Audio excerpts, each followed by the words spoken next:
Então, vamos começar, né? Nossa aula está sendo gravada e a gente vai iniciar esse capítulo, que é um capítulo muito importante, que fala do papel dos rins no controle a longo prazo da nossa pressão arterial e na nossa hipertensão, né?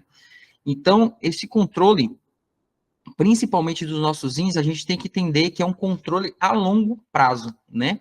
A gente viu lá no capítulo 18 que a gente tinha um controle a curto prazo, não é? Aquele controle a curto prazo que a gente tinha, que não era um controle tão forte, tão fidedigno como um controle a longo prazo. O controle a curto prazo era com o nosso sistema nervoso, principalmente o nosso sistema nervoso simpático, com a secreção de hormônios específicos, e a gente conseguia fazer a nossa regulação da pressão de forma aguda. Agora a gente vai falar de uma forma a longo prazo, um controle a longo prazo, que é o controle mais forte que a gente tem no nosso corpo, que é através do nosso sistema renal. O papel dos nossos rins nesse controle a longo prazo da nossa pressão arterial, certo? Quando a gente fala desse controle a longo prazo da nossa circulação, da nossa pressão arterial, vocês têm que lembrar que tem pontos que são principais para entender esse capítulo. Esse capítulo, ele vai falar de um controle a longo prazo através de alterações no volume do líquido extracelular e de um controle pelo um sistema bastante famoso, inclusive depois que vocês formarem como médicos, vocês vão lembrar desse sistema, que é o sistema da renina, angiotensina, aldosterona, certo? Então esse capítulo vai falar de dois tipos de controle que o nosso rim faz, certo? Que é um controle a longo prazo, que é através da regulação do volume do nosso líquido extracelular e através do sistema renina, angiotensina, aldosterona. E a gente vai tentar deixar bem claro tudo isso aqui para vocês. Quando a gente fala de um sistema rim líquidos corporais para o controle da nossa pressão arterial, a gente tem que entender que o rim, ele controla a nossa pressão arterial de uma forma bem lenta, só que é a forma mais poderosa que a gente tem no nosso corpo de controle da pressão arterial, né? O controle a curto prazo, que a gente viu lá no capítulo 18, que é através do sistema nervoso simpático, né? É um controle que não é tão poderoso como o sistema do rim e líquidos corporais, certo? Então, o nosso sistema renal, os nossos rins, ele atua no controle da nossa pressão arterial de uma forma muito mais eficaz. E é de uma forma lenta. Lenta. É um controle da nossa pressão de uma forma lenta, certo? Então, sempre ele vai controlar a nossa pressão arterial através da regulação do nosso volume sanguíneo, né? Seja da ingestão de líquido e sal, como da eliminação de líquido e sal, ou seja, ingerindo água e sal e eliminando água e sal. O princípio básico do entendimento desse capítulo é isso: a gente saber que a gente vai ter um controle pela ingestão de água e sal e pela eliminação de água e sal, tá? Quando acontece uma elevação da nossa pressão arterial, questão de milímetros de mercúrio, o que vai acontecer? Se a nossa pressão arterial eleva, é porque o nosso volume sanguíneo elevou. E aí, consequentemente, a minha diurese, ou seja, a minha eliminação de líquido, vai aumentar. E esse é um princípio básico do sistema rim líquidos corporais para regular a nossa pressão arterial, que vocês têm que entender. Então, se for necessário, até anotem aí do lado no caderninho de vocês, porque isso é muito importante vocês entenderem. Se minha pressão arterial aumentou, é porque aumentou o meu volume sanguíneo, consequentemente, com o aumento do volume sanguíneo, aumenta a pressão e aí vai aumentar a diurese, vai aumentar a quantidade de líquido que a gente elimina, certo? Então, esse controle, através do volume de líquido no nosso corpo, vai ser procurando sempre um equilíbrio entre a ingestão de água e sal e a eliminação de água e sal. E essa eliminação, esse fenômeno de eliminação de água e de sal, tem nomes específicos que o nosso livro gosta, que o Guyton gosta. Se eu trabalho através de uma eliminação de água, eu vou falar que eu tenho uma diurese de pressão, certo? Aumentou o volume de líquido nos meus vasos, consequentemente, no meu líquido extracelular, consequentemente, eu vou ter uma diurese de pressão, ou seja, vou eliminar água. E também, consequentemente, se eu estou eliminando água, eu vou eliminar também sal, vou eliminar sódio, principalmente, né? O NAzinho lá, o sódio. Então, o fenômeno de eliminação do sal, do sódio, vai ser através da natriurese de pressão. É chamado de natriurese de pressão. O fenômeno que eu tenho de eliminação de sal, ou seja, sódio, do nosso corpo. O fenômeno de eliminação de água do nosso corpo é diurese de pressão. São conceitos básicos que até podem ser pedidos em uma prova, certo? Então, se atentem a isso. E esse conceito, por que sal? Por que sal? Por que sal? Estimulem o raciocínio, inclusive clínico de vocês. Todo mundo aqui, eu tenho certeza que, se não gosta, já experimentou alguma vez na vida shoyu, não é? O shoyuzinho lá que coloca na comida japonesa. Observe que, quando vocês vão comer comida japonesa e vocês exageram no uso do shoyu, ou vai comer um yakisoba e exagera no uso do shoyu, o que é que acontece? Você passa a noite inteira bebendo bastante água. Por quê? Porque o shoyu é rico em sódio. E o sódio é sal. E aí, por isso, a gente vai ter um estímulo a beber líquido, a ingerir líquido, ou seja, água, e, consequentemente, a gente bebeu muita água, a gente aumentou o volume do nosso líquido extracelular. E aí, aumentou o volume do nosso líquido extracelular, aumenta a nossa pressão. Só que essa pressão, que é aumentada por causa da ingestão de sódio, por exemplo, de uma forma rápida no nosso dia a dia, se a gente tem nosso sistema renal funcionando perfeitamente, e a gente não tem problema nenhum no nosso sistema renal, é regulado em questão de horas.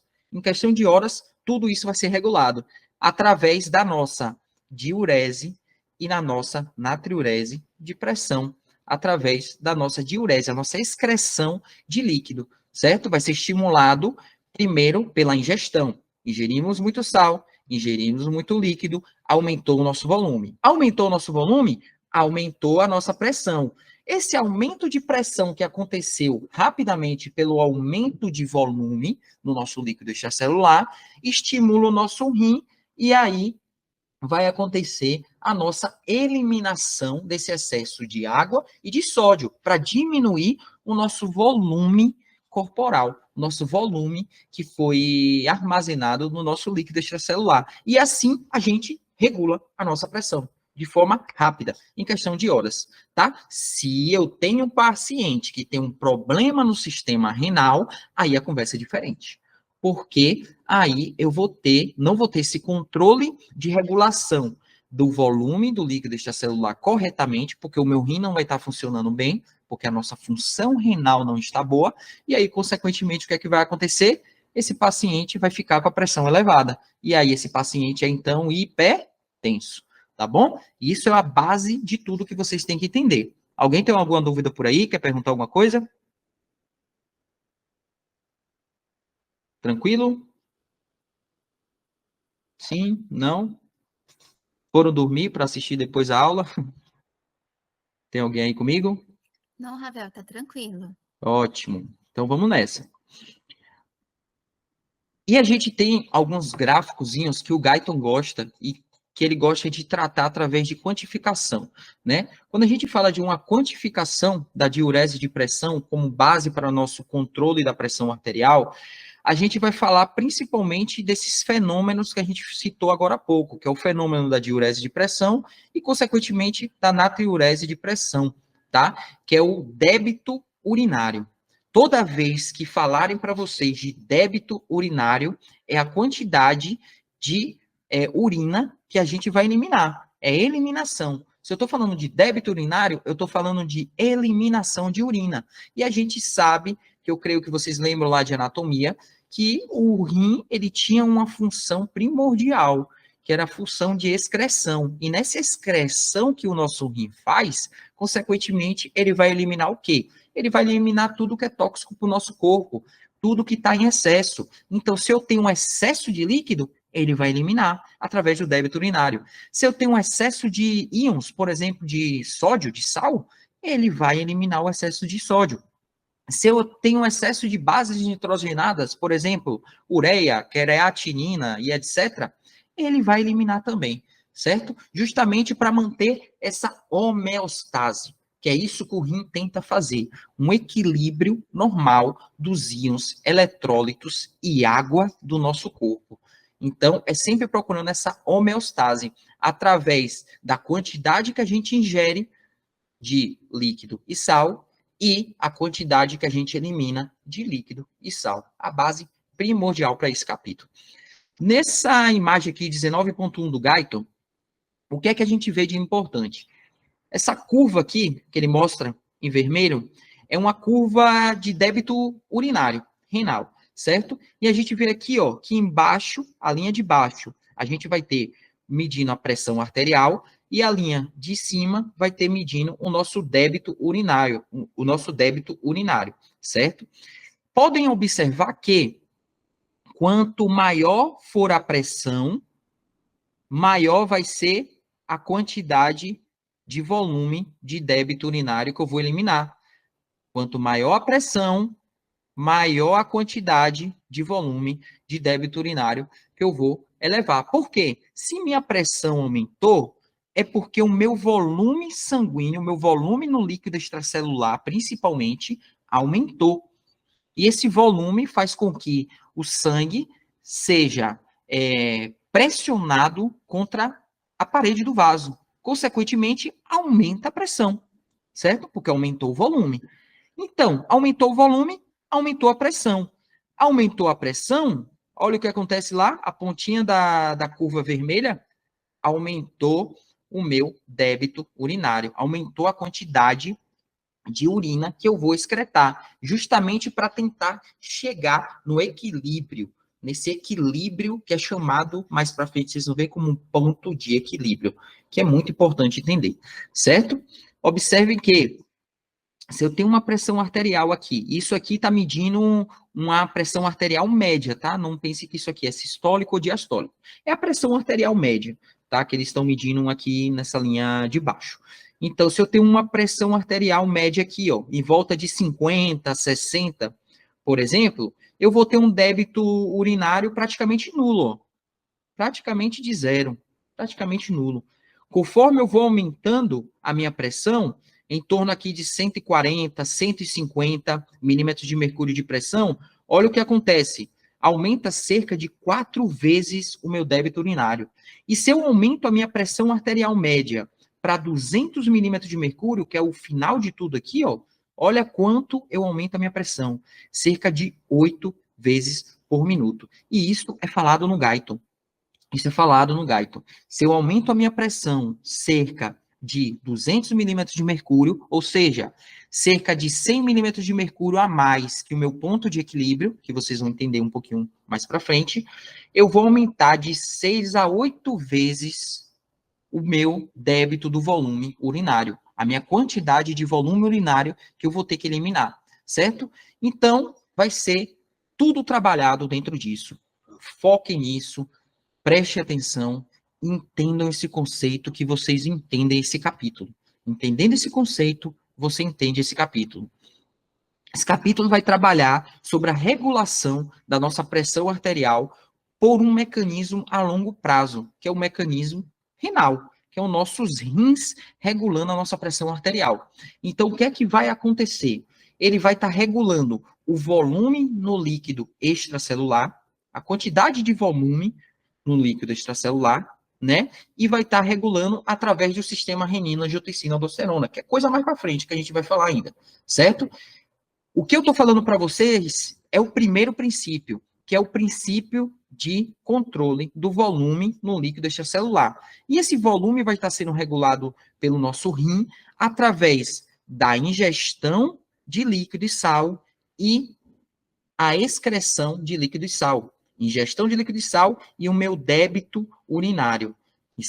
Ingestão de líquido e sal e o meu débito urinário. Débito urinário esse que é a mesma coisa que eu estou falando para vocês de excreção, eliminação de água e sal, tá?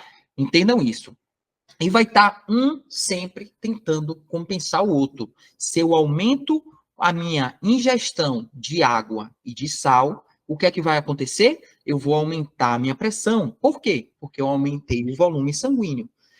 E se eu aumentei a pressão, consequentemente o meu rim vai ser estimulado e eu vou ter a eliminação dessa água e esse sal em excesso. E aí eu vou ter o meu débito urinário aumentado, certo? Eu vou ter o meu débito urinário aumentado. E aí, se acontece o contrário, se eu diminuo a minha ingestão de água e sal, consequentemente, eu vou ter a minha pressão arterial normal ou diminuída, a depender da quantidade que eu diminuir desse volume que eu vou ingerir diariamente. E aí, consequentemente, o que é que vai acontecer com o meu débito urinário, que é a minha excreção de água e sal? Vai diminuir também. Vai diminuir também. Porque esses princípios ficam tentando alcançar o equilíbrio, alcançar a homeostase. Esse é o ponto principal que vocês têm que entender, tá? Tudo tranquilo? Beleza, né?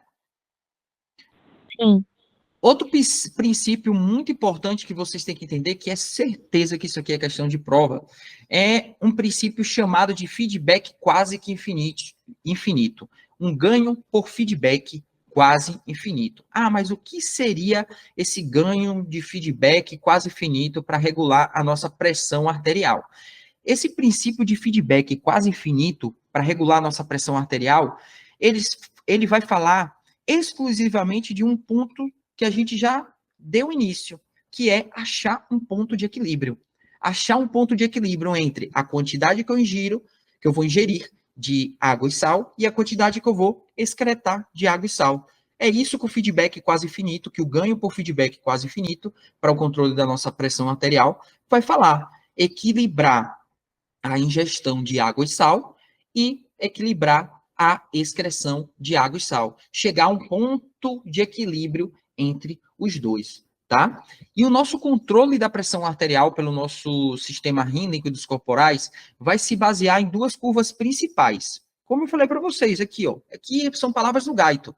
Eu tento interpretar o Gaito para vocês, para facilitar o entendimento. Então, quais são essas curvas? Curva do débito renal, de água e sal, que é o que a gente falou, só que o Gaito traz uma forma mais complicada de falar, justamente para complicar o nosso entendimento, e a linha de ingestão total de água e sal, ou seja, o nosso controle por feedback quase infinito para pressão arterial vai se basear na ingestão total de água e sal e o nosso débito renal de água e sal, achando um ponto de equilíbrio entre eles, tá? Achando um ponto de equilíbrio. E aqui nesse gráfico que eu... Opa! Aqui nesse gráfico que eu trouxe para vocês, que é a figura 19.3 do Gaito, ela mostra exatamente isso.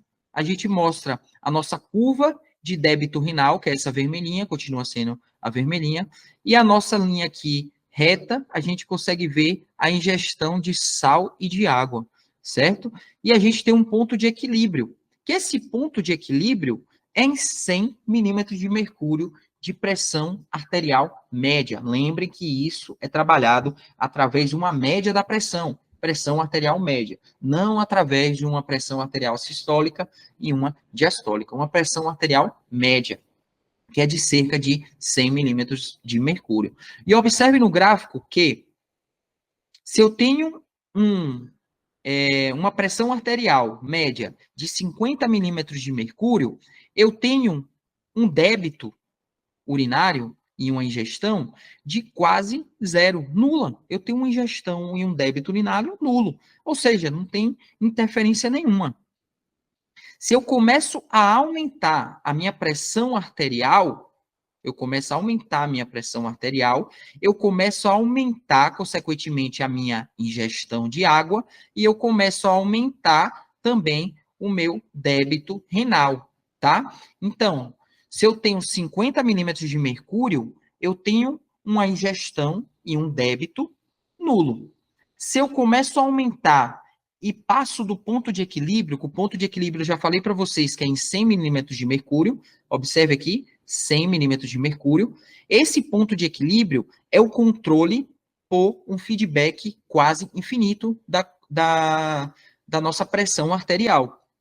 Então, esse ponto de equilíbrio é um meio que o rim, o nosso sistema renal, ele procura para encontrar a homeostase, ou seja, o equilíbrio normal dos íons, água e eletrólitos no nosso corpo. Então, ele equilibrou a quantidade que a gente ingere de água no dia e sal e a quantidade que a gente elimina de água e sal no dia. E, nesse momento do equilíbrio entre os dois, a gente tem uma média de pressão que é de 100 milímetros de mercúrio. A gente tem uma média de pressão, ou seja, uma PAM, pressão arterial média, de 100 milímetros de mercúrio. Se eu aumento a minha ingestão de água e sal, o que é que vai acontecer? Eu vou aumentar a minha pressão. Olha aqui a nível de 150 milímetros de mercúrio. Aumentei a minha ingestão de água e sal, eu aumento a minha pressão arterial. Então, eu saí da minha pressão arterial média, eu fui para 150 milímetros de mercúrio. Consequentemente, vamos acompanhar a linha aqui, ó.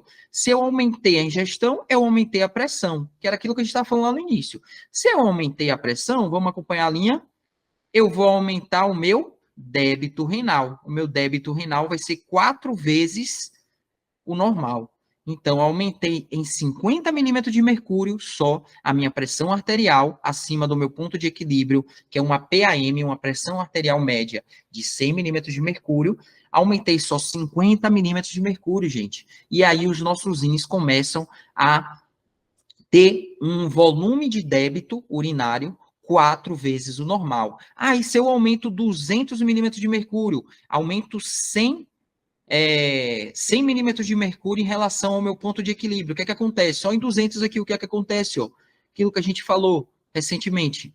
A gente vai aumentar em até 8 vezes o meu débito renal. Então, é dessa forma que o nosso rim, ele trabalha num controle renal a longo prazo para equilibrar a nossa pressão arterial, para chegar num equilíbrio, num ponto de equilíbrio, que é um equilíbrio entre a ingestão de água e sal e a eliminação de água e sal, ou seja, ingestão de água e sal e débito urinário renal, certo? Tranquilo? E a gente vai ter dois determinantes chaves para a nossa pressão arterial a longo prazo. Quais são esses determinantes chaves?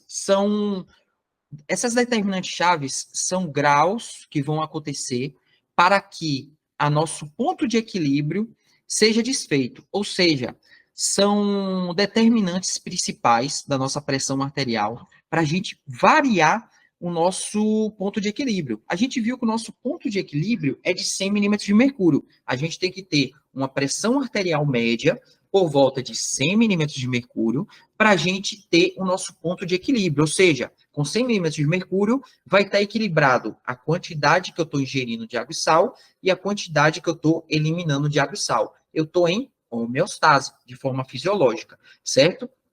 E a gente vai ter dois determinantes principais para que eu eleve ou diminua esse ponto de equilíbrio, que eu saia dessa curva de ponto de equilíbrio. Ou seja, eu aumente minha pressão para mais de 100 milímetros de mercúrio de média, ou eu diminua minha pressão para menos de 100 milímetros de mercúrio de média. E quais vão ser essas determinantes? As principais vão ser o grau de desvio da nossa curva de débito renal, olha, ponto de equilíbrio aqui no pretinho, em direção aos 100 milímetros de mercúrio. Então, vai ser o grau de desvio da minha curva, ó, aumentei o grau de desvio, aumentei a pressão.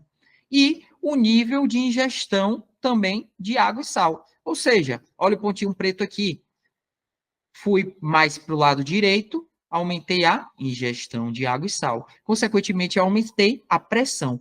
Então, essas são as determinantes chaves que a gente tem para variar o nosso ponto de equilíbrio. E o nosso ponto de equilíbrio é qual? 100 milímetros de mercúrio de uma pressão arterial média. Em 100 milímetros de mercúrio, a gente tem a homeostase. A gente tem um equilíbrio sobre a ingestão de água e sal e o equilíbrio sobre o débito renal de água e sal, ou seja, a eliminação de água e sal. Assim, a gente tem um equilíbrio com 100 milímetros de mercúrio.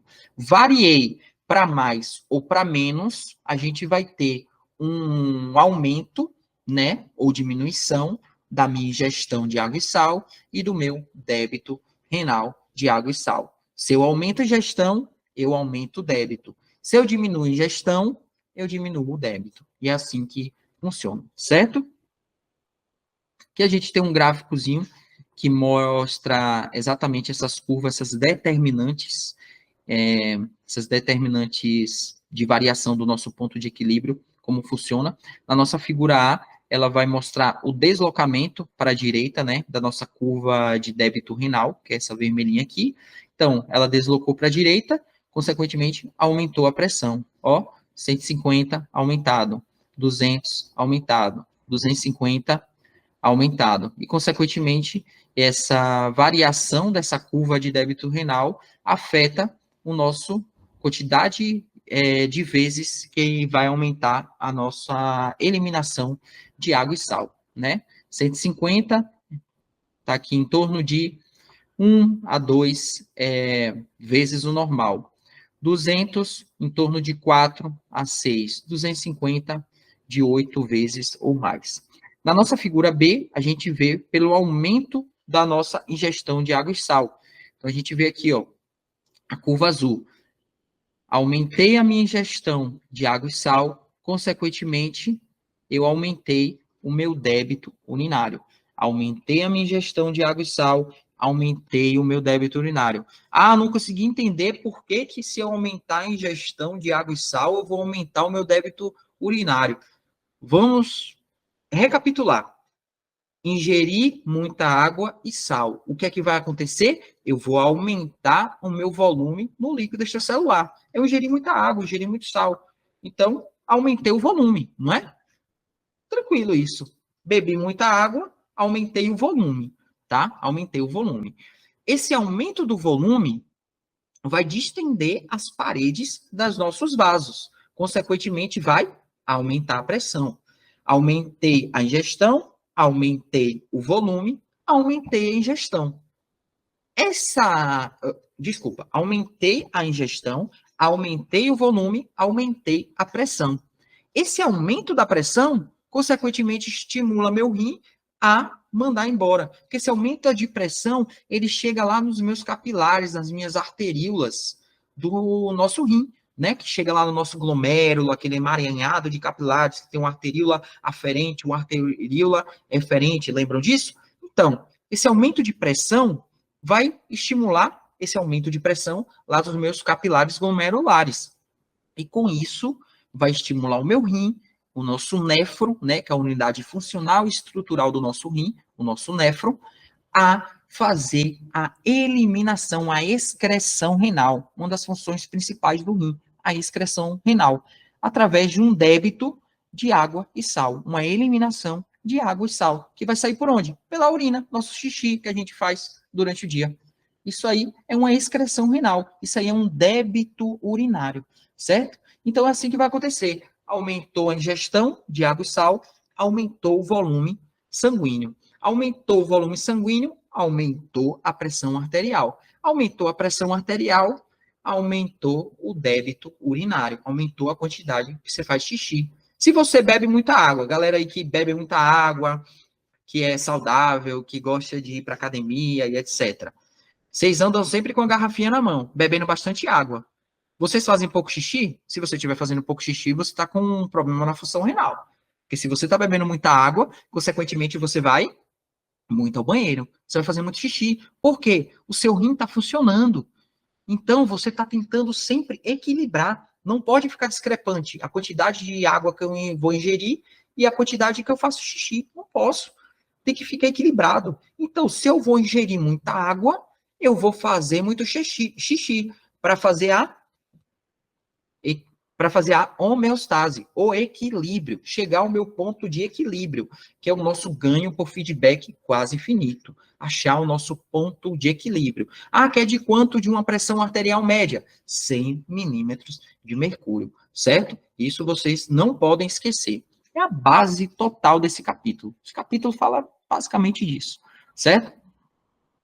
E aqui a gente fala sobre uma curva de débito renal crônico, que ela é muito mais íngreme do que uma curva aguda. Isso é fácil de entender. Por quê?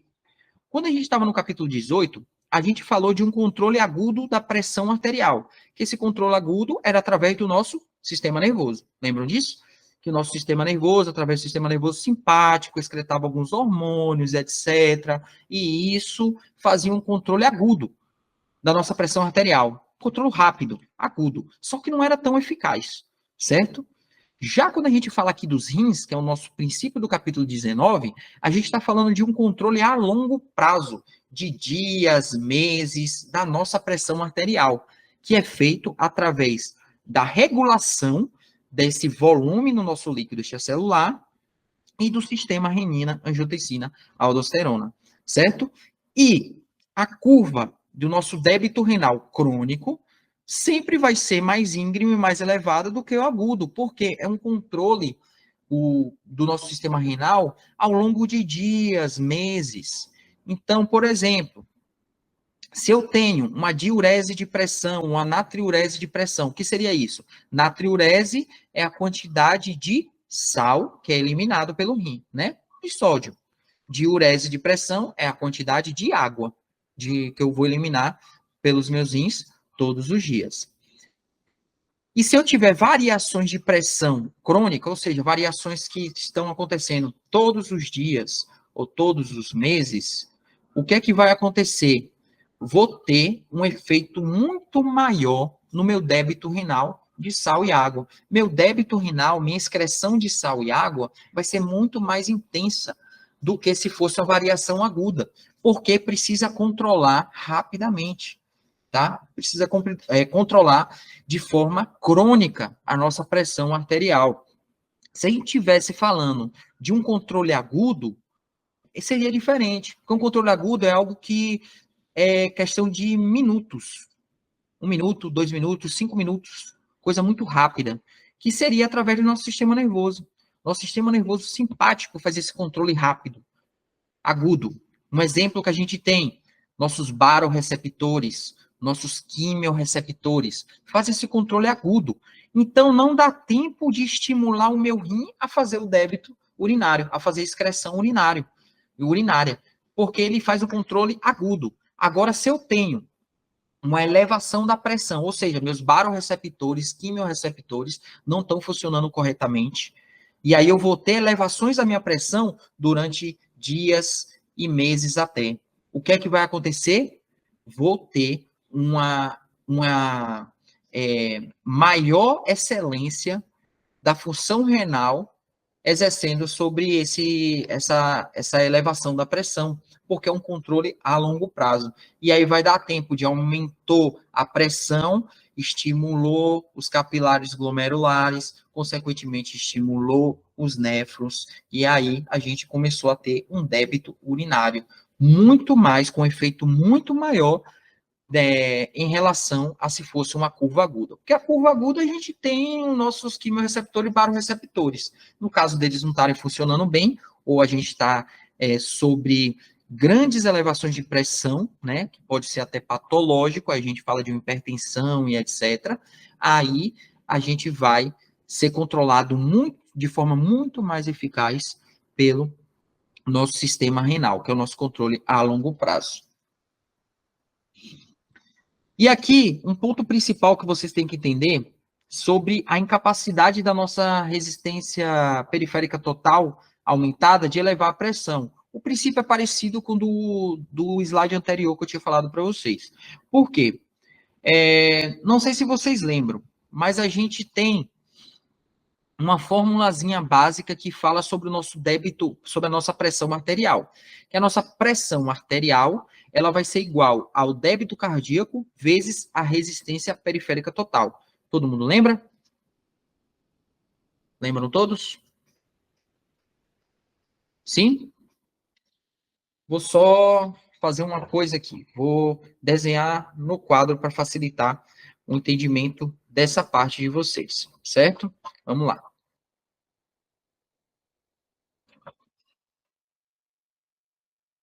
Todos me ouvindo aí, né? Vamos lá. O que é que a gente vai ter para a gente entender? Fixem, quem está assistindo a aula pela primeira vez, a gente fez essa dinâmica na outra aula. Então, fixa Acho que o Gustavo ensinou vocês no grupo a vocês fixarem essa tela para aumentar no momento que eu vim para ela, para a gente falar na lousa. A gente vai ter um cálculo básico, que é esse aqui, ó.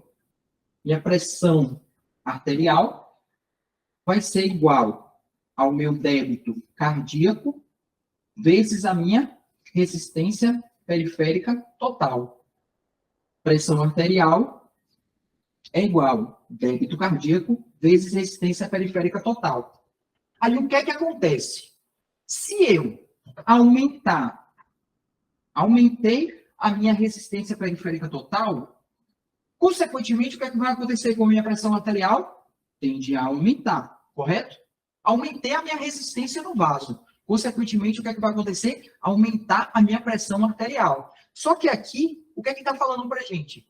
Que a resistência periférica total, ela tem uma incapacidade a longo prazo de aumentar a minha pressão arterial. Por quê? Porque a resistência periférica total, ela aumenta de forma aguda. É um controle de 1 minuto, no máximo 5 minutos, coisa muito rápida. Ela aumenta a resistência periférica total, consequentemente, aumenta a minha pressão. Mas aí, os mecanismos de controle do nosso sistema nervoso simpático já agem rapidamente. E aí, consegue equilibrar essa resistência periférica total. Quando a gente fala de um controle a longo prazo, é um pouco diferente. Porque o controle a longo prazo, ele vai regular a pressão arterial quando esses mecanismos não estão funcionando. E, claro, se meu sistema renal está funcionando bem. Se meu sistema renal não está funcionando bem, aí não. Aí a resistência periférica total atua totalmente na pressão arterial, certo? E aí, como vai ser esse controle? Vai ser entre a ingestão e a eliminação. Então, se eu tenho uma ingestão grande de líquido, de sal, consequentemente, eu vou aumentar o volume. Eu vou aumentar o volume no meu líquido extracelular, vou aumentar o volume nos meus vasos. Esse aumento do volume nos meus vasos vai, consequentemente, aumentar a minha pressão arterial. Vai aumentar a minha pressão arterial. E esse aumento da pressão arterial vai estimular o meu rim, no controle a longo prazo, e o meu rim vai fazer a eliminação desse aumento de volume, que vai ser através do nosso débito urinário de sal e de água. E aí a gente tem um controle perfeito, certo? Tranquilo?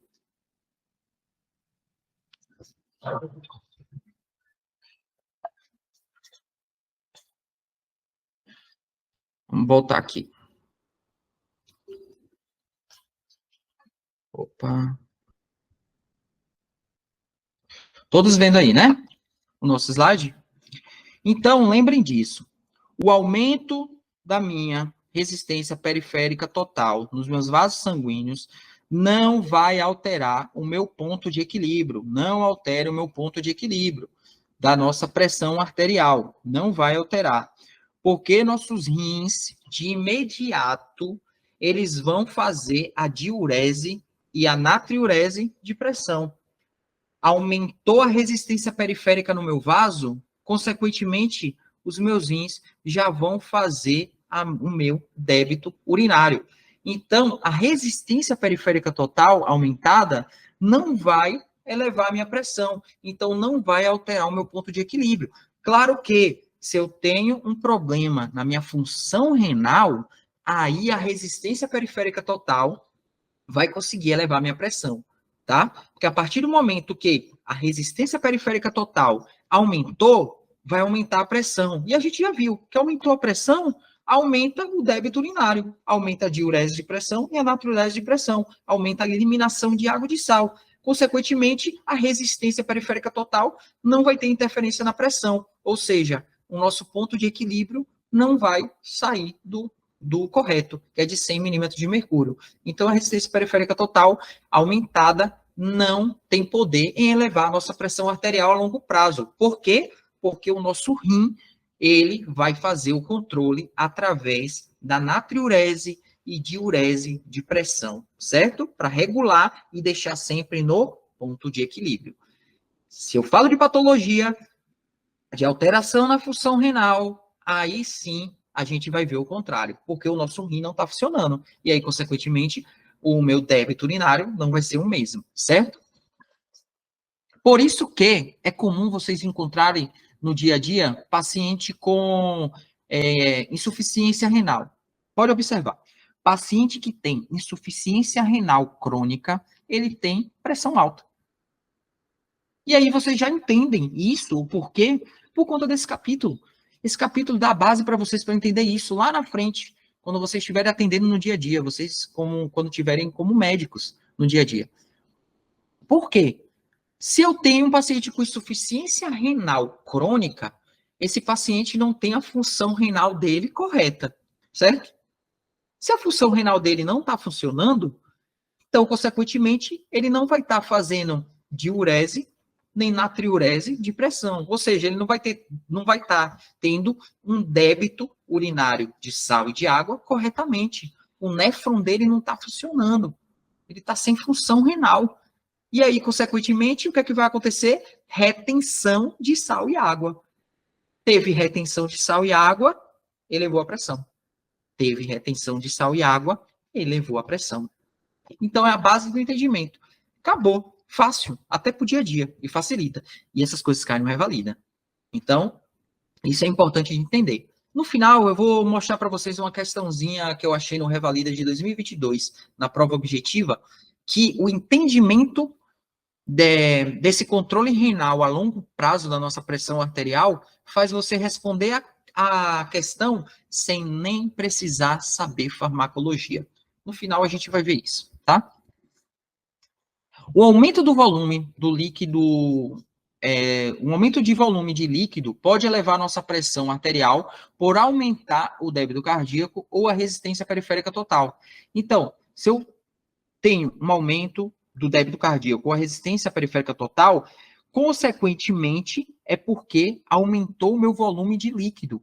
Aumentou o meu volume de líquido. E isso, consequentemente, vai logo estimular o meu sistema renal a fazer a natriurese e a diurese de pressão. E os eventos que o livro traz para a gente, sequenciais, para esse aumento do líquido, que pode elevar a pressão arterial, vai ser isso tudo que a gente está conversando aqui desde o primeiro slide, que vai ser a elevação do volume do líquido extracelular, elevação do volume sanguíneo, aumento da pressão arterial média.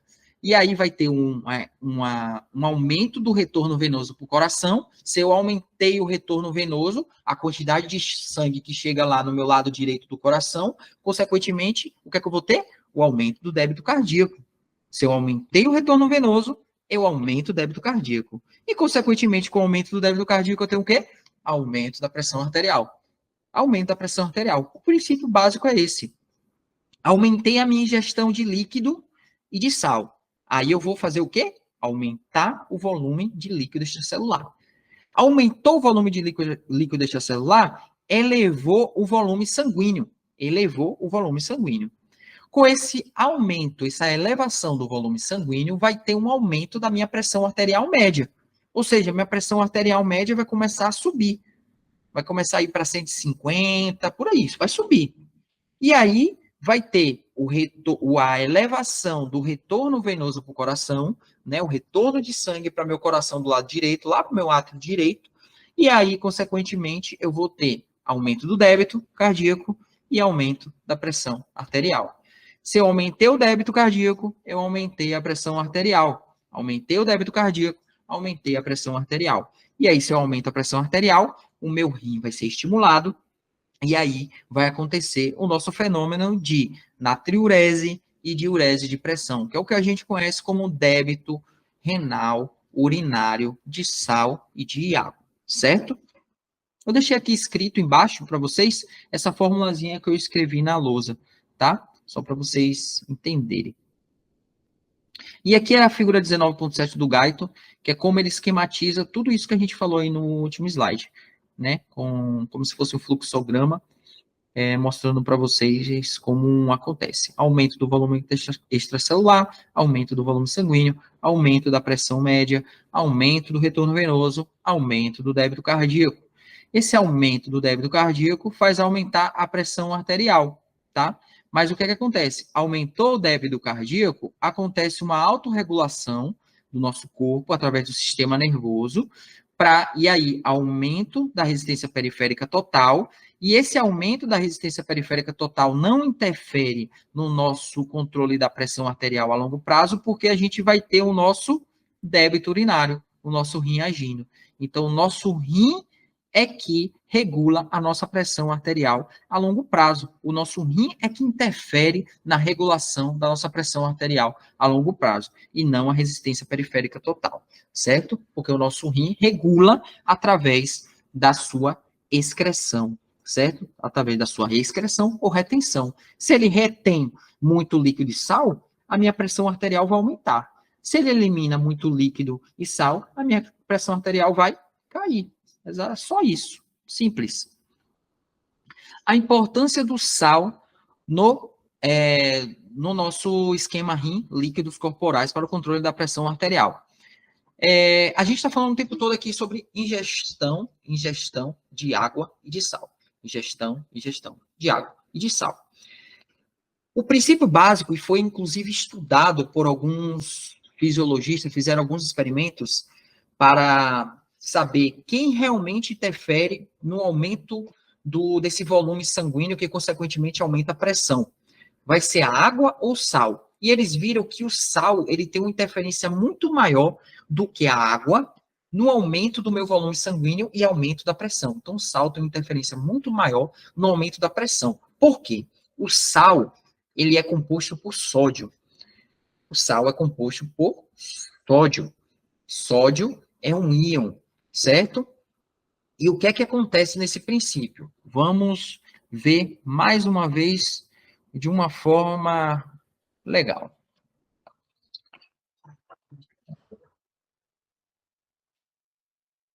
Vamos voltar aqui.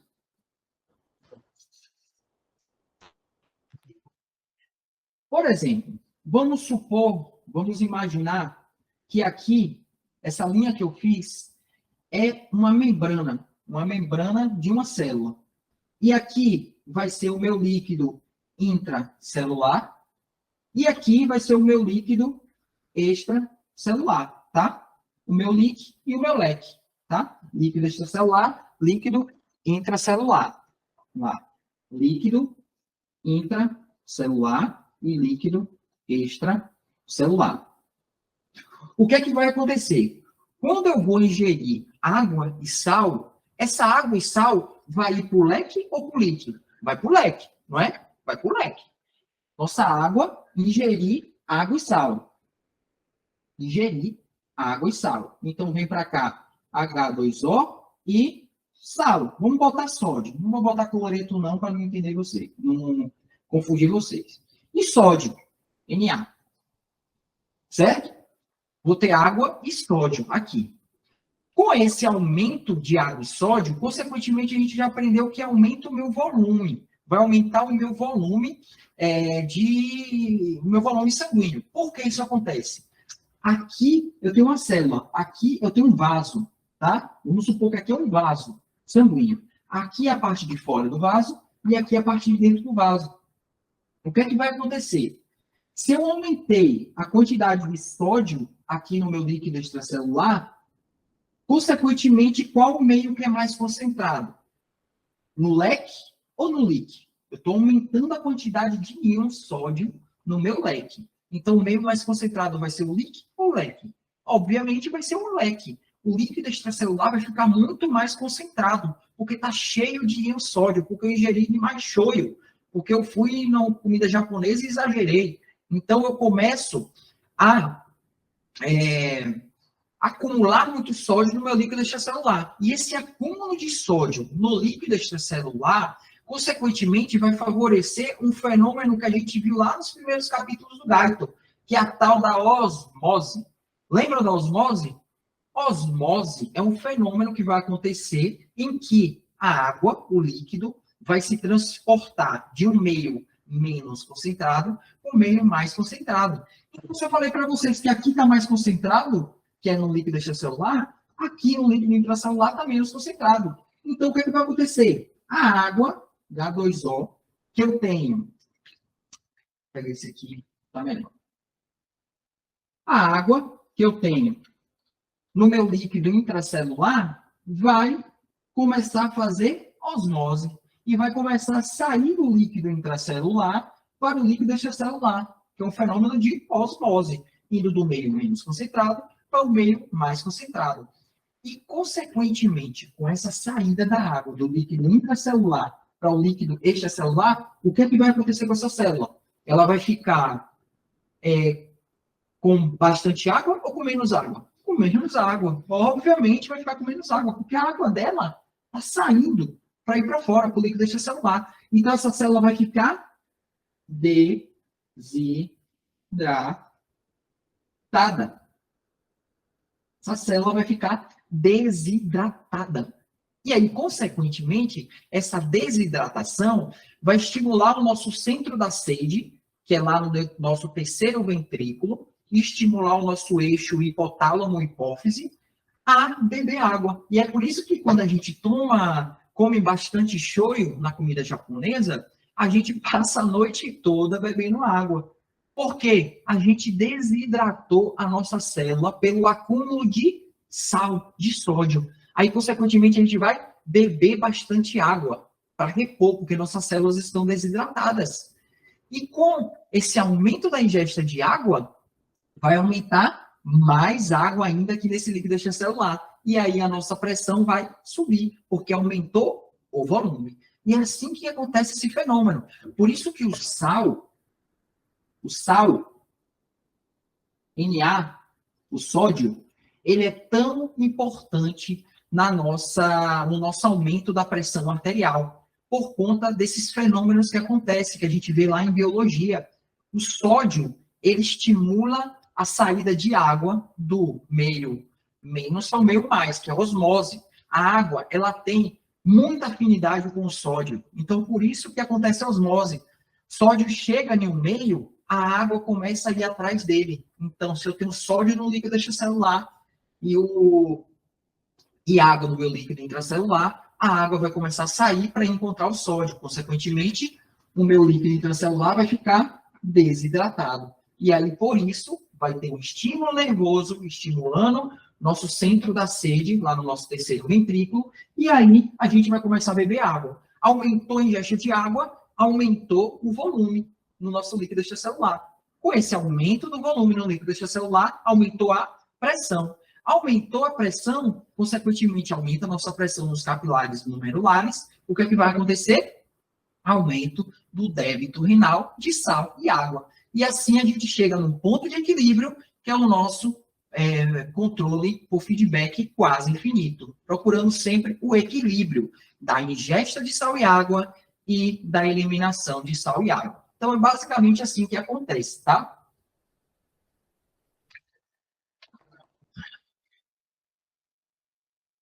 Vamos voltar ao nosso slide.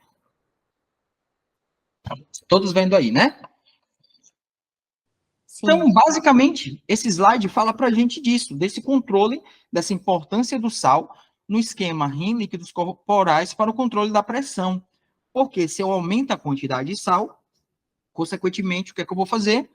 Vou aumentar a nossa pressão arterial por estímulo ao aumento do volume, pelo aumento da ingesta de água. E é assim que acontece nosso aumento da pressão arterial por volume sanguíneo e, consequentemente, aumentando o meu débito urinário de água e de sal. Quando a gente fala de uma hipertensão crônica, é quando o nosso paciente vai ter uma pressão sanguínea alta. Ou seja, a pressão arterial média desse paciente vai ser maior que o limite aceitado como normal. E qual o limite aceitado como normal de uma pressão arterial média? O valor que o Guyton traz para a gente, a 13ª edição e 14ª edição, é um valor de cerca de 90 milímetros de mercúrio.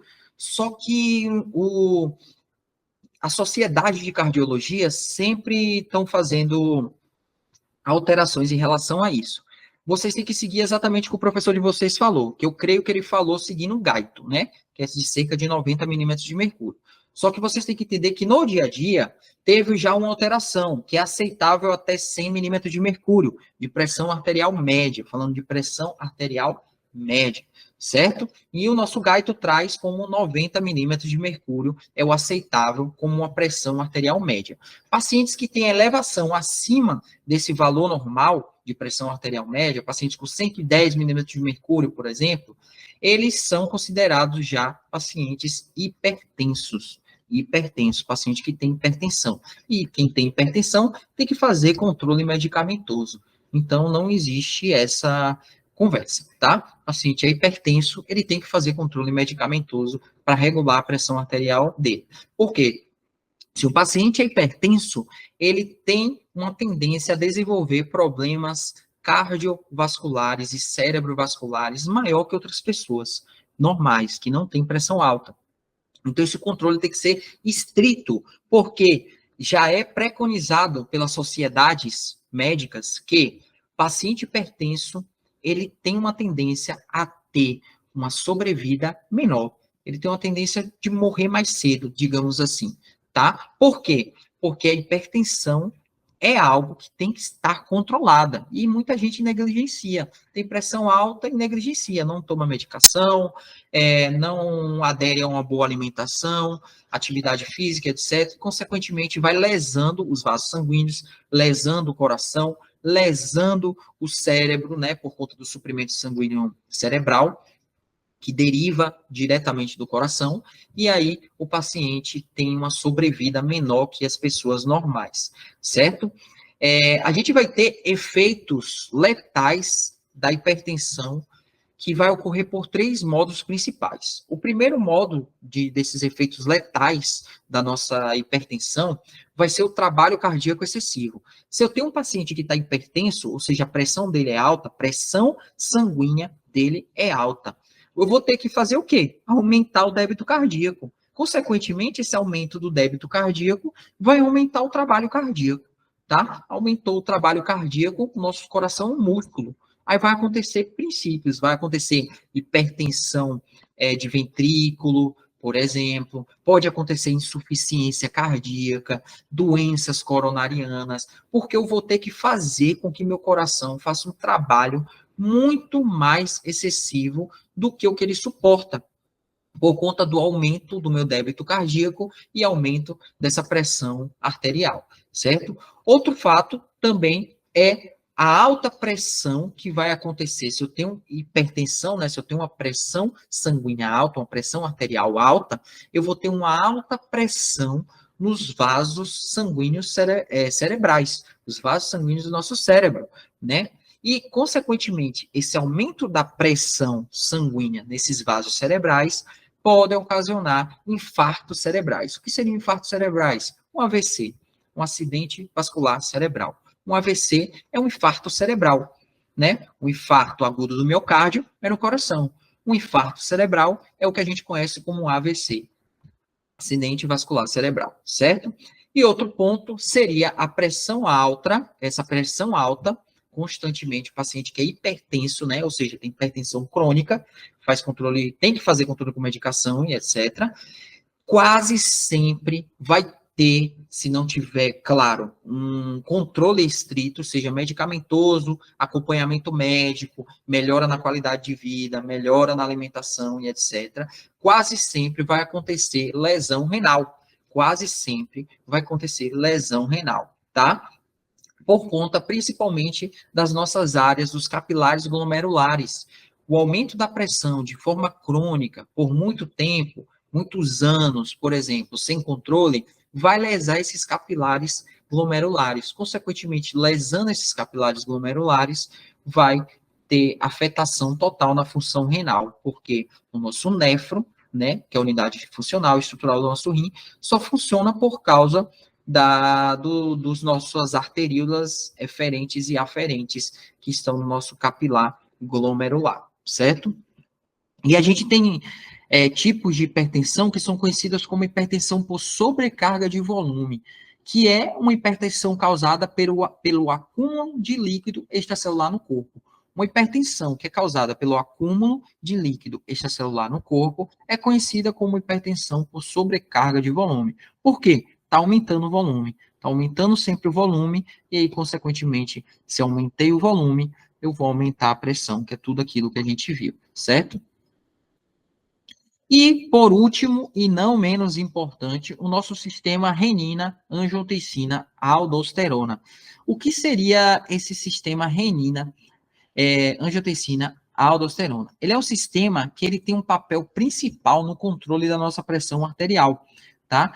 Ele tem a capacidade de controlar a nossa pressão arterial por meio de alterações no volume do líquido extracelular, ou seja, mandando baixar a pressão ou mandando aumentar a pressão.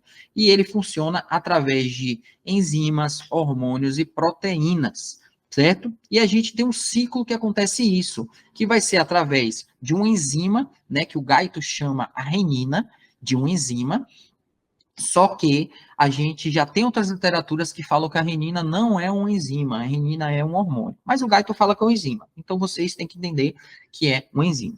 Então a renina é uma enzima que é liberada pelos nossos rins.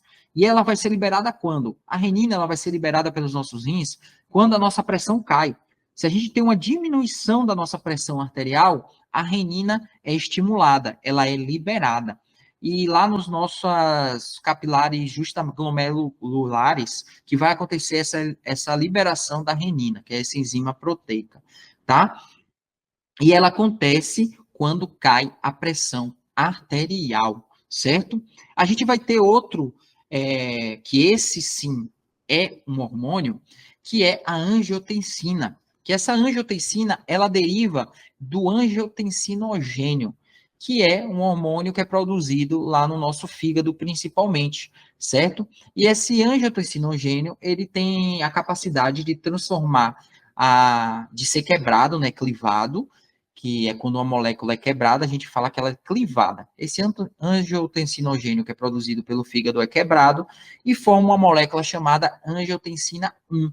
E essa angiotensina 1, ela vai estimular a produção de angiotensina 2, que aí sim a gente vai ter ações vasoconstrictoras, ou seja, a pressão tinha caído lá por conta da eliminação da renina, né? Pressão caiu. Vamos supor, o paciente perdeu sangue, né? Sofreu um acidente, começou a ter hemorragia, perdeu sangue. Aí a pressão cai.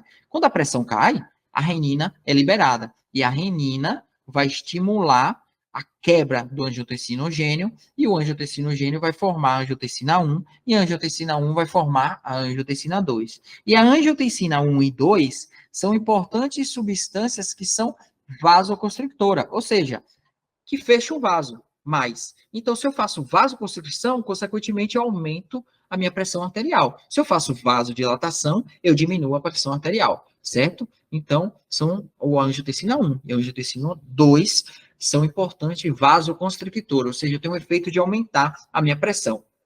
E essa angiotensina 2, ela é muito importante porque ela é um vasoconstrictor muito potente, que essa angiotensina 2, ela é estimulada a ser produzida lá nos nossos pulmões, através da angiotensina 1, certo? E ela é um importante vasoconstrictor, ou seja, ela tem uma importância fundamental na elevação da nossa pressão.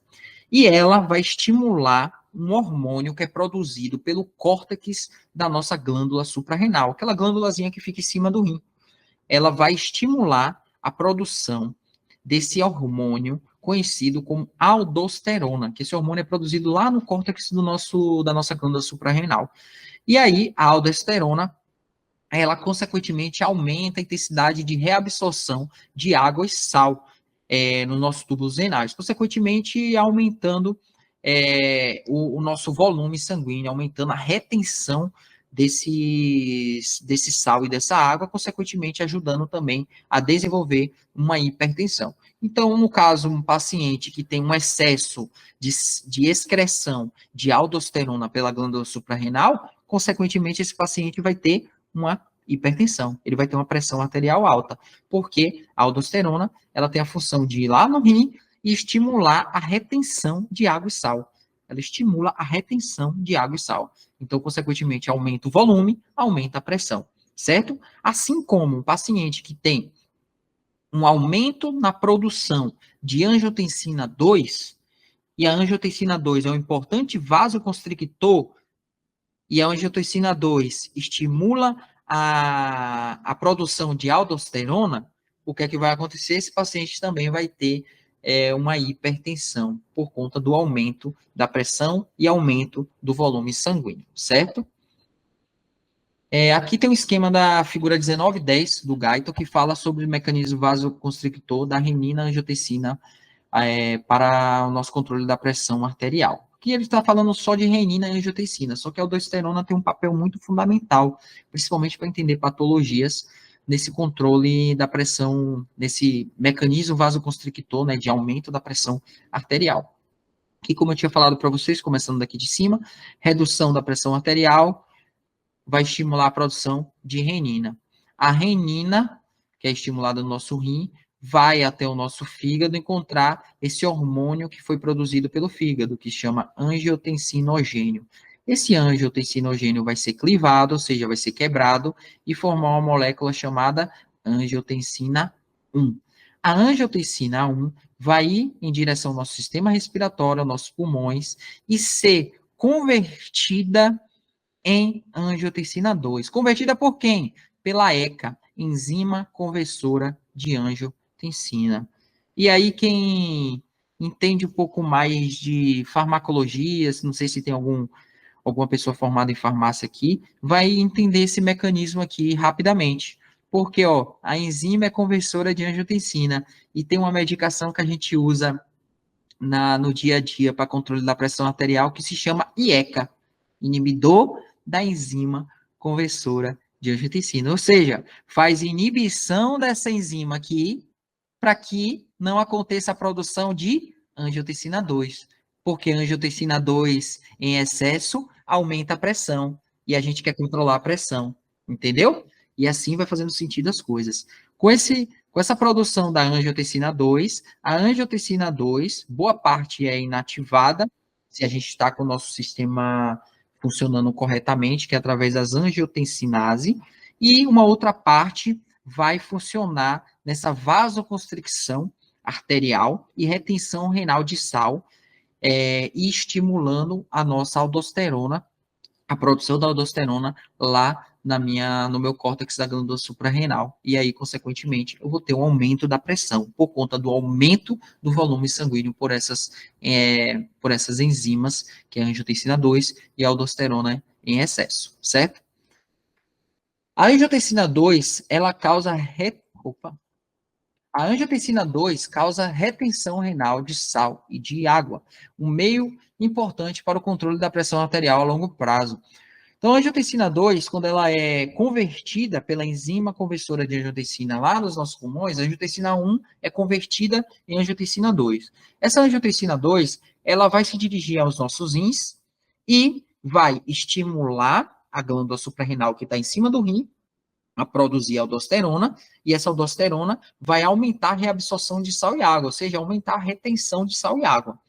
E a nossa angiotensina 2 também tem o fator atuante diretamente no rim, provocando a mesma coisa que a aldosterona faz, só que provoca de uma forma menos eficaz que a aldosterona, certo? Mas ela provoca também a retenção de sal e de água. E assim a gente tem a elevação da pressão. Então, sempre que eu tiver o acúmulo de angiotensina 2 e aldosterona no nosso corpo, eu vou ter um aumento da pressão. É importante esse mecanismo, principalmente quando eu estou com a pressão baixa, quando eu estou com a queda de pressão, seja por qualquer tipo de patologia, e um exemplo que eu dei para vocês é se um paciente sofre um trauma, né? Um acidente que ele tem uma fratura exposta e tem muito sangramento, e, consequentemente, esse excesso de sangue extravasado vai diminuir a pressão. E aí esse sistema vai compensar, que é a angiotensina 2 e a aldosterona, através de vasoconstricção e, consequentemente, aumento da pressão por aumento de volume de líquido, certo? E aqui a gente tem a figura 19.13 do Guyton, que fala todo esse mecanismo pela ingesta de sal, como funciona no sistema renina, angiotensina, aldosterona. Ingerir sal, aumentei o volume extracelular. Lembra que a gente fez ali na imagem, no desenho nosso? E aí, consequentemente, o que é que aconteceu? Aumentei a pressão, e aí reduzi a renina. Se eu aumentei a pressão, eu vou reduzir a quantidade de renina e angiotensina. Por quê?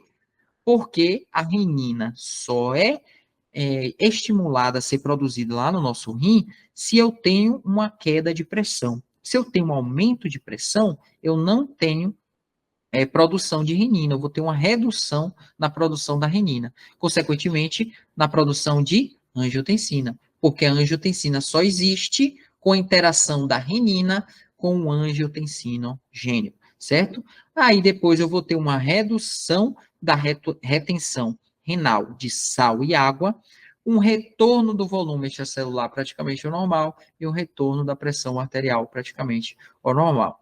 Esses são os eventos sequenciais por meio da ingestão de sal, que aumenta a pressão arterial, certo? Dessa forma, regulando e a gente conseguindo chegar na nossa homeostase, a gente chegar naquele nosso ponto de equilíbrio entre o que a gente ingere de sal e água e o que a gente elimina de sal e água, o nosso débito urinário de sal e água. Aqui eu trouxe esse esquema para ficar mais claro para vocês, até no estudo de vocês em casa, sobre sistema renina, angiotensina e aldosterona, que são muito importantes. Aqui vocês veem, ó, que eu coloquei o rim, o fígado, pulmão, nossa glândula suprarrenal aqui em cima do rim. Então, para a gente começar o nosso fluxograma de entendimento do sistema renina, angiotensina, aldosterona, a gente tem que lembrar que sempre vai começar com a diminuição da nossa pressão arterial, por qualquer motivo que seja. Qualquer motivo que seja. Diminuiu a pressão arterial, o exemplo que a gente falou foi do paciente que perdeu sangue, né, por um trauma, um acidente, por exemplo. Se eu diminuo a minha pressão arterial, o nosso rim vai produzir a renina, né? A renina, que é uma enzima, o Guyton fala pra gente que é uma enzima proteica, a renina. Essa renina vai em direção ao nosso fígado e vai no nosso fígado encontrar um hormônio produzido pelo fígado chamado de angiotensinogênio. E a renina, encontrando esse hormônio, ela vai estimular a clivagem desse hormônio, que é a quebra desse hormônio. A clivagem, a quebra desse hormônio, vai fazer acontecer a produção de uma enzima, né, um derivado de globulina, né, de uma proteína, chamado angiotensina 1, né, angiotensina 1. A angiotensina 1, ela tem uma ação vasoconstrictora, né, que aumenta a resistência periférica total e, consequentemente, aumenta a pressão arterial, só que é de forma não tão eficaz, de forma leve, não tem tanta interferência no nosso corpo, então tem um poder vasoconstrictor leve, não é um poder vasoconstrictor digno de nota, certo? Essa angiotensina 1, ela vai em direção ao nosso sistema respiratório, aos nossos pulmões, e lá no nosso sistema respiratório, nos nossos pulmões, ela vai encontrar uma enzima chamada de ECA, que é enzima conversora de angiotensina. Ou seja, essa enzima que é produzida pelos nossos pulmões, que é a enzima conversora de angiotensina, ela vai transformar a angiotensina 1 em angiotensina 2. E aí, quando eu tenho essa transformação da angiotensina 1 e angiotensina 2, essa enzima, que é a angiotensina 2, ela tem um poder vasoconstrictor de aumento da minha pressão arterial muito mais potente. Então, a produção da angiotensina 2 tem uma relação muito mais importante e muito mais eficaz no aumento da minha pressão arterial, porque ela é um vasoconstrictor potente, a angiotensina 2, tá? Com essa produção da angiotensina 2, que é um vasoconstrictor potente, que aumenta de forma muito mais eficaz a nossa pressão arterial, essa enzima, que é a angiotensina 2, vai em direção ao nosso rim novamente. E no nosso rim, ela vai estimular a nossa glândula suprarrenal a produzir um hormônio chamado, que é produzido lá no córtex da nossa glândula suprarrenal, que é chamado de aldosterona. E também essa angiotensina 2 vai agir no nosso córtex renal, ajudando na retenção de água e de sal, consequentemente aumentando mais ainda a pressão. Quando vai lá no nossa glândula suprarrenal, essa angiotensina 2 estimula a produção da aldosterona, e aí a aldosterona vai em direção ao nosso rim, ela já está ali do lado, já nasceu ali perto mesmo, ela vai em direção ao nosso rim e estimula a reabsorção de sódio e de água. Ou seja, vai estimular a retenção de sódio e de água. Consequentemente, com essa retenção de sódio e de água, eu vou aumentar o meu volume, vou aumentar a minha volemia, aumentei o volume, vou aumentar o meu retorno venoso, vou aumentar o meu débito cardíaco e vou aumentar a minha pressão arterial. Tudo que a gente falou até agora. E assim acontece o nosso mecanismo do sistema renina, angiotensina, aldosterona, certo? Então, ponto importante aqui, para entender até lá na frente patologia.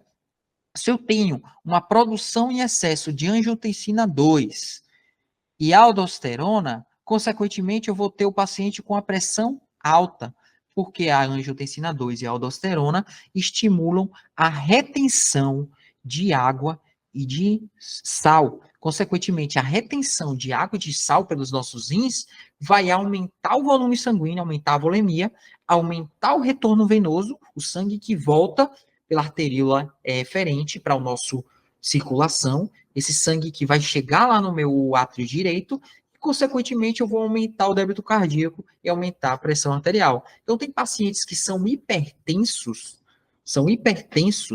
por aumento da produção dessas enzimas, que é a angiotensina 2 e a aldosterona. E aí, o que é que eu vou fazer?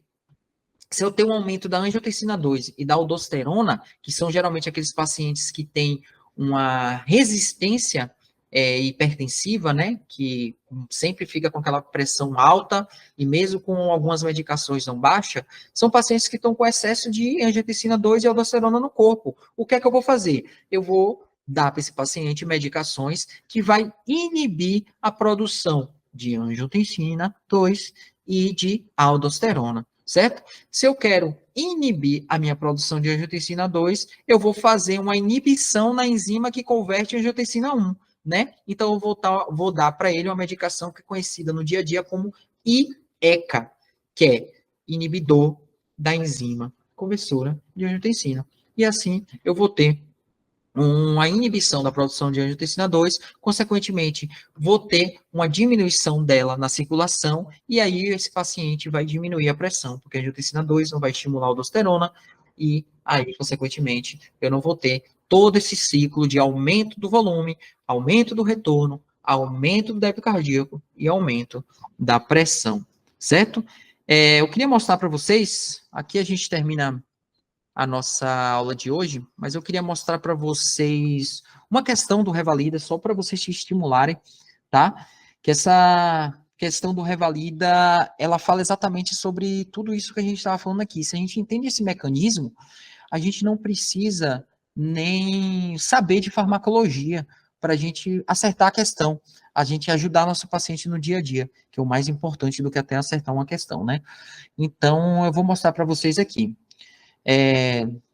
Que alguém liga o áudio, por favor, quando eu colocar na imagem, porque eu não vou conseguir ver vocês. Estão conseguindo enxergar aí? Sim. Tranquilo? Vamos lá, ver essa questão 6 aqui, ó. Vou ler com vocês. Uma paciente de 62 anos de idade foi encaminhada ao ambulatório de nefrologia de um hospital universitário para o ajuste no tratamento antihipertensivo, em razão de suposta nefropatia hipertensiva estágio 3. A paciente tem hipertensão arterial sistêmica a longa data e faz tratamento com hidroclorotiazida, que é um diurético. A hidroclorotiazida, gente, é um diurético tiazídico. Esse diurético tiazídico, ele vai agir na nossa alça de N, lá do nosso nefro. Na alça de N, principalmente, que ele vai agir, tá? E uma alodipino, 2 vezes ao dia. Recentemente, seus exames de sangue revelaram pequena retenção de escoras nitrogenadas, bases nitrogenadas, creatinina, ureia. Escoras nitrogenadas é isso. Sendo o cálculo estimado de taxa de filtração glomerular de 54 ml por minuto por 1,73 metros quadrados. Exame urinário revelou a presença de microalbuminúria, né? Microalbuminúria, que é a quantidade de proteínas, albumina, no nosso no nosso sedimento urinário.